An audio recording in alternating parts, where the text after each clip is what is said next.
Coucou tout le monde! Alors aujourd'hui nous allons parler de quoi? Nous allons parler combien la pornographie influence les relations intimes et combien cette pornographie fabrique des amants absolument abominables. Alors là, j'imagine que je vais avoir 350 milliards d'hommes qui vont crier au meurtre en me disant que je ne connais rien et que je ne sais rien et qu'ils font ce qu'il faut pour faire plaisir à leur partenaire. Très bien, j'accueille et je suis contente que ça se passe comme ça pour vous. Mais dans la réalité, ce n'est pas comme ça que ça se passe. Et on a des statistiques, on a des commentaires, on a des plaintes, on a des femmes en dépression. Pourquoi? Parce que la pornographie influence difficilement finalement dans le bien-être de la femme et est plutôt construite et fabriquée et filmée et conçue simplement pour le plaisir masculin. Alors, plusieurs vont me dire, ben oui, mais Tina, il y a des femmes qui regardent la porno et ça se partage en couple, etc. OK. Alors, j'accepte tout ceci, mais sauf que les dégâts demeurent les mêmes. C'est-à-dire, qu'est-ce qui se passe dans cette fameuse pornographie que je dénonce depuis des années et des années? Et c'est pas avec le temps que les choses s'arrangent de toute évidence.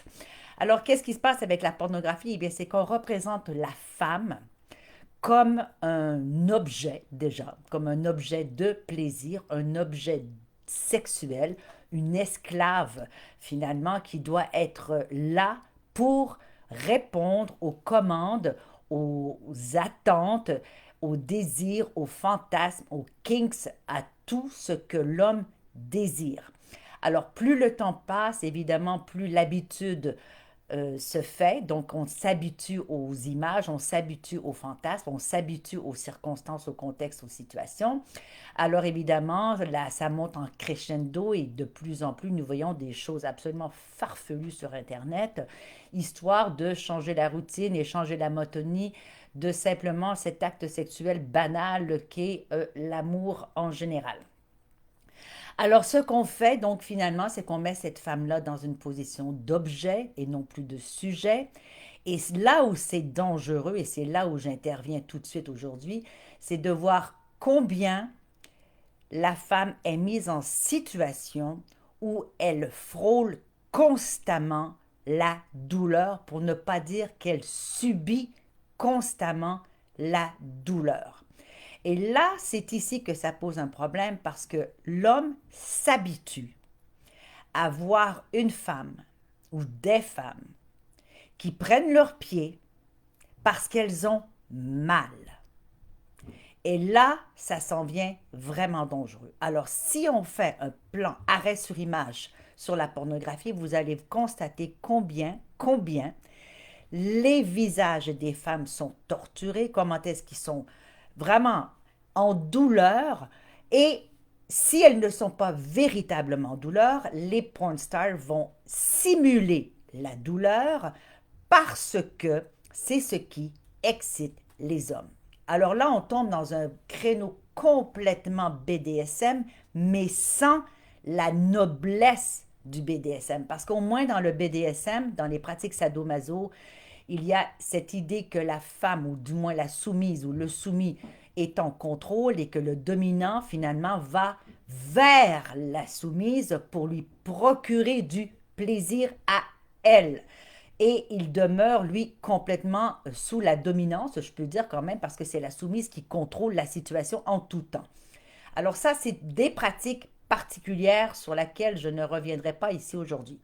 Ce que je parle, ou ce dont je parle aujourd'hui, c'est cette pornographie mainstream qu'on voit partout.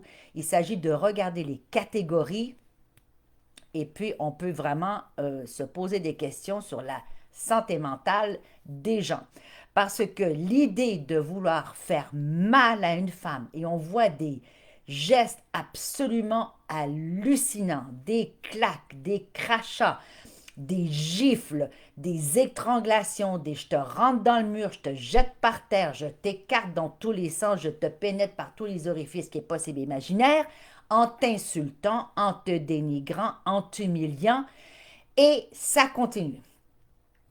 Alors, ces jeunes garçons qui apprennent la sexualité, qui apprennent l'intimité, qui apprennent le relationnel et qu'ils se plantent devant des écrans pour regarder ce genre de circonstances à longueur de journée. Qu'est-ce que vous pensez que ça fait? Premièrement, l'homme ne comprend pas du tout que l'autre devant lui, la femme devant lui, est un sujet, est un humain.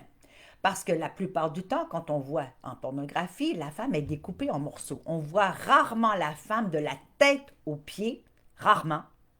Plutôt, on voit des zoom-in sur le visage, sur les parties du corps, sur les parties génitales en particulier, pour simplement stimuler évidemment l'érotisme. Alors, on voit donc des morceaux, on voit des morceaux qui sont maltraités, on voit aussi des vocabulaires qui est absolument hallucinant et on entend les femmes crier, gémir, en redemander, alors que sincèrement, dans la réalité, dans la vraie vie, les cocos, là, une femme qui est en plaisir, qui est en orgasme, seule, elle fait presque pas de bruit. Presque pas de bruit. Donc, tous ces sons, tous ces cris, tous ces hurlements, ces gémissements qu'elle prodigue dans la pornographie, ils sont faits dans l'objectif, finalement, d'allumer le mec.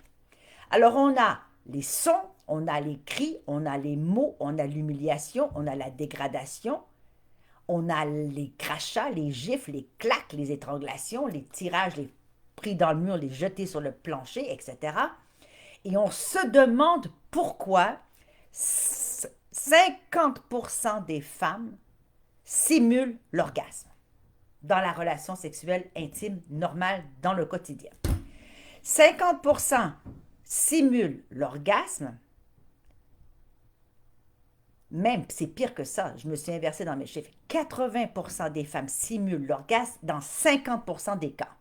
Donc, ça veut dire qu'une fois sur deux, il y a 8 chances sur 10 que votre nana fake.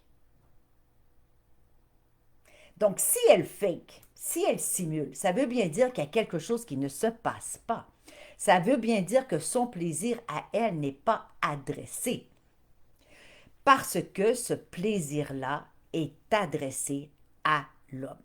Alors, qu'est-ce qui se passe dans la vraie vie? C'est-à-dire que l'homme a appris à barouetter la nana a appris à supporter le barouettage pour pouvoir exciter l'homme, et comme l'érotisme féminin est basé sur sa désirabilité, sur sa sensation d'être désirable, donc qu'est-ce qu'elle fait? Elle fait tout et n'importe quoi pour être désirée.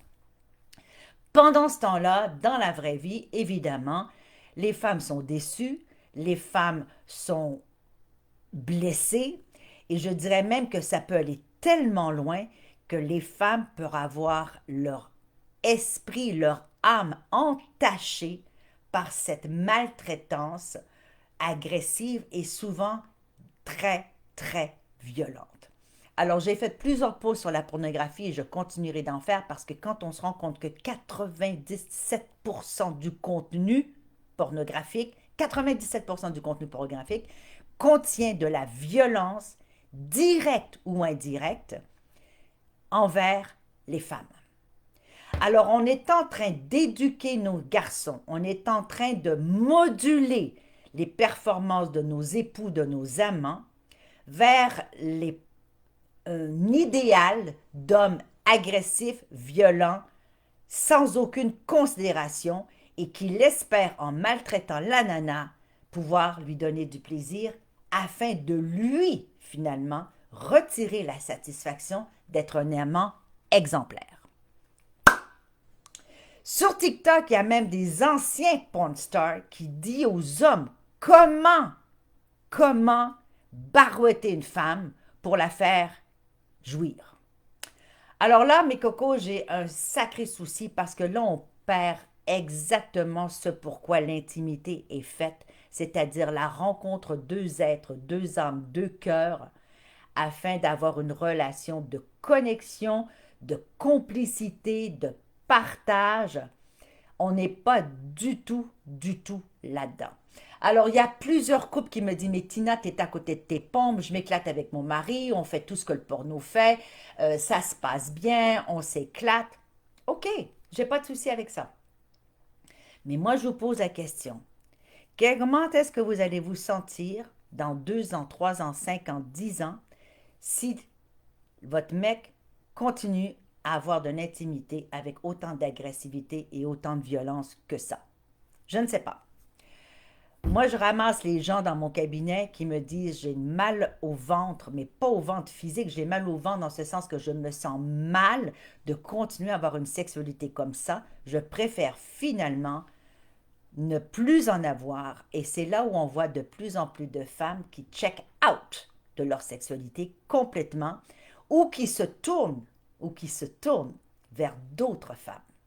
Pourquoi? Parce qu'elles recherchent peut-être un peu de douceur, un peu d'érotisme, un peu de complicité, un peu d'aventure, dans ce sens de découverte, de recherche, et non pas simplement une sexualité qui est orientée sexuelle, génitale, jouissance, violence, dénigration.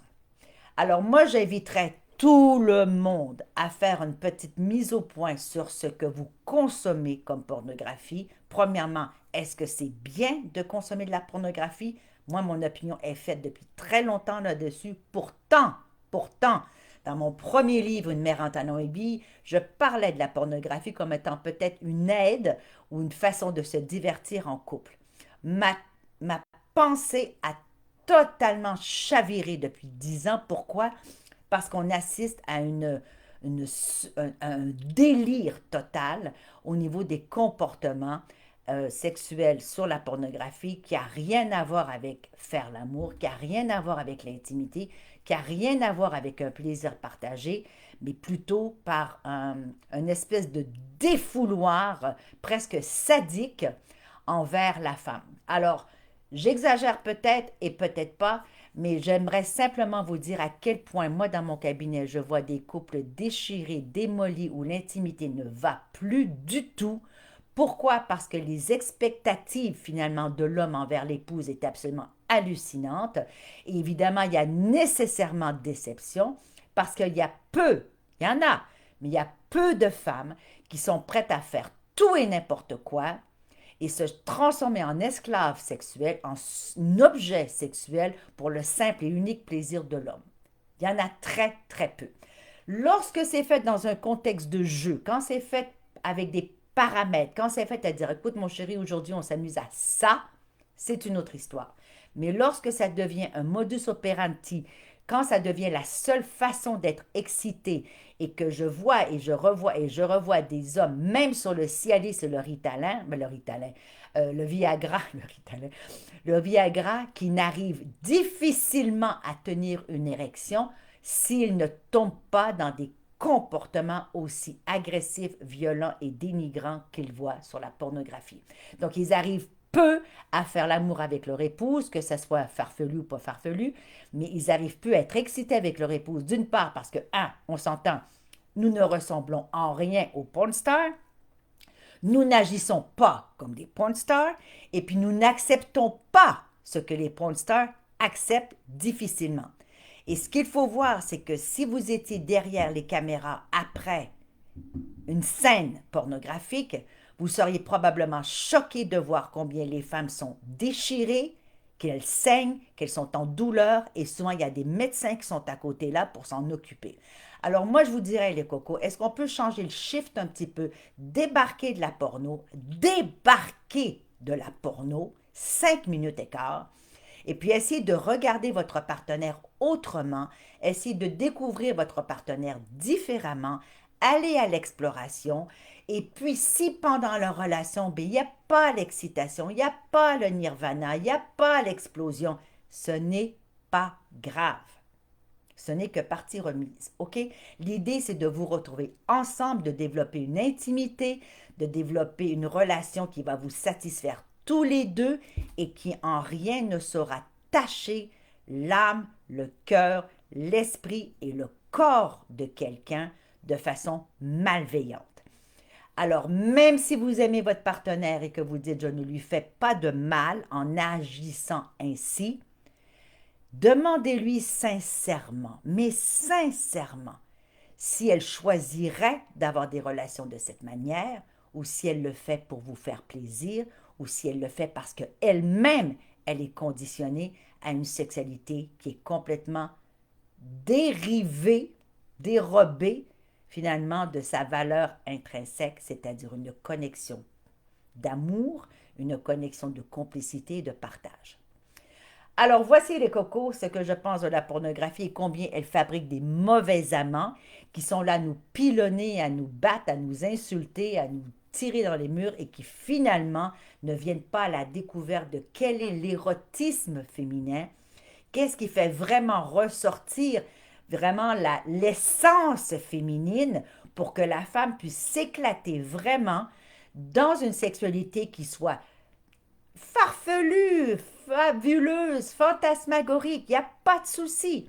C'est simplement vraiment de vous concentrer ailleurs sur un imaginaire de violence, de douleur, de souffrance, parce que sincèrement, la femme peut avoir du plaisir et de la jouissance et vous faire triper, messieurs, en dehors de sa souffrance. Sincèrement, il y a autre chose à chercher, il y a autre chose à développer, à découvrir et à explorer. Alors là-dessus, je vous embrasse très fort et puis on se revoit très, très, très bientôt.